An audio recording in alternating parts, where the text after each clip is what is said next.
আজি নেপালৰ last day. আজি আমি কাঠমাণ্ডুৰ পৰা ওলাম। তো এইটো এটা ফেমাছ স্পট হয় নেপালৰ, আৰু বহুত ডাঙৰ ডাঙৰ ফিল্ম শ্বুটিং হৈছে অলৰেডি।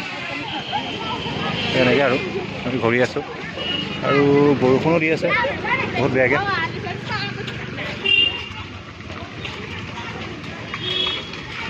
ফটো চটো উঠাব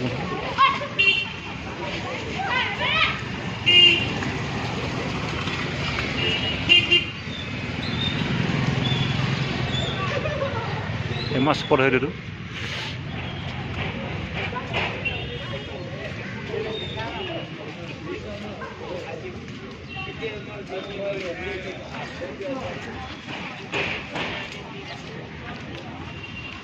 এনেকৈ ঘূৰি আছোঁ, আৰু একচুৱেলি আমি প্ৰথম দিনাখন আহি গম পোৱা নাছিলোঁ মানে এই বস্তুটো, আৰু আজি মাৰ্কেটত ঘূৰি থাকোঁতে দেখা পালোঁ, আৰু তেতিয়া ভাবিলোঁ মানে আজি ঘূৰিব আহিম গধূলি।